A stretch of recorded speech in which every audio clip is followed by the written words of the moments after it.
All right, let's dive into something I think a lot of us can relate to. It's this weird contradiction, right? The psychology of being super ambitious, having these huge dreams, but at the same time, feeling and maybe even looking kind of lazy. I mean, does this hit home for you? You've got this amazing, high-definition picture of your future. You know exactly what you want. But when it's time to actually do the small, daily things to get there, you just can't. You feel completely stuck. And here's the thing. It's not just you. Psychology actually has a lot to say about this. Our source material today puts it perfectly. It's about people who want so much more from life, but just can't seem to get that consistent momentum going day to day. So, right off the bat, let's get one thing crystal clear. If this is you, this is not a character flaw. You're not broken. It's a very specific psychological pattern, and there are real, understandable reasons behind it. So let's unpack them. First things first, we've got to understand how your brain's motivational engine really works. And it all boils down to this idea of the brain's energy economy. Think of it like this. Your brain is basically a super efficient accountant, and it's constantly running this background calculation for every single thing you do.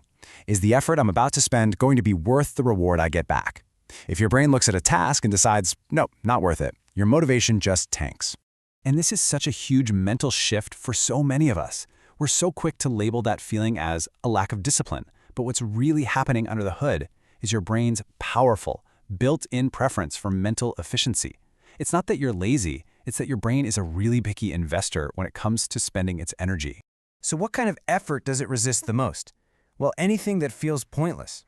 Tasks that seem inefficient, totally unnecessary, or, and this is the big one, completely disconnected from that larger meaningful goal you have. You're not avoiding the work itself, you're avoiding wasted work. And this is how that cycle gets created.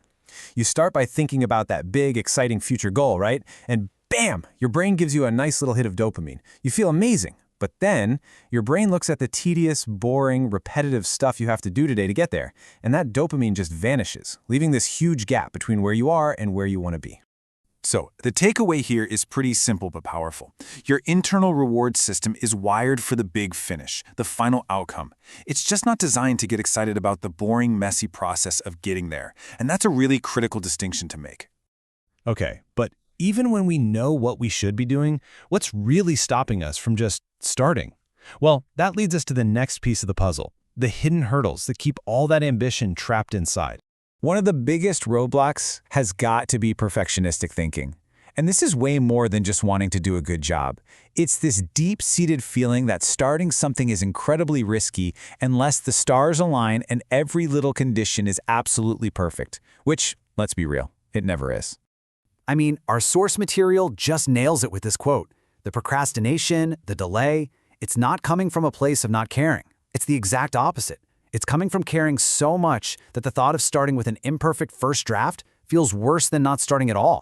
Now, let's talk about another one of these hidden hurdles, and it's what we think of as rest. Because for someone with this kind of ambitious brain, sitting still on the couch is very rarely actual rest. Yeah, see, even when your body is totally still, your mind is running 1,000 miles an hour. It's planning, it's spinning out future scenarios, it's weighing all these complex choices, and it's trying to predict every single obstacle that could possibly pop up. All of that is work. It burns real mental energy. So, here's the big reveal, right? What looks like laziness, what feels like laziness, is so often just your brain being completely wiped out. It's mental fatigue. Your mind has already run a marathon before you've even tied your running shoes. You're not avoiding the work, you're recovering from the work you've already done in your head.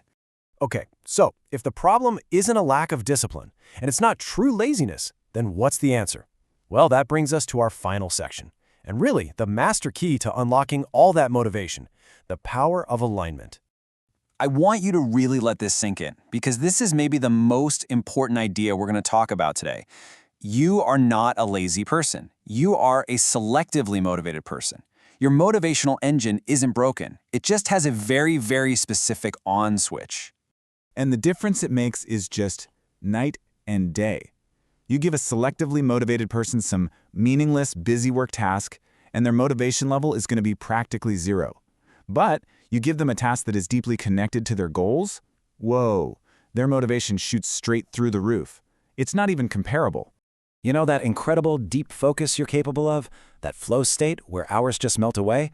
That shows up when the thing you're doing plugs directly into your identity, into your core values, into that big picture vision for your life. That's what we mean by alignment. It's when the work feels like it's a part of you. So the secret, the real game changer, isn't finding more clever ways to force yourself to do things you hate. It's to get better at finding the things that are already aligned with who you are. You stop trying to change your engine and you just start giving it the right kind of fuel. And that's really the whole point of this. As our source material puts it so well, the moment you truly understand your own wiring, that internal battle just stops. You stop fighting against your own nature and you finally start working with it. So we'll leave you with this final thought. Your motivation was never broken. It was just incredibly efficient. So the question was never, how do I stop being so lazy? The real question, the one that changes everything, is this: what is truly worthy of my energy?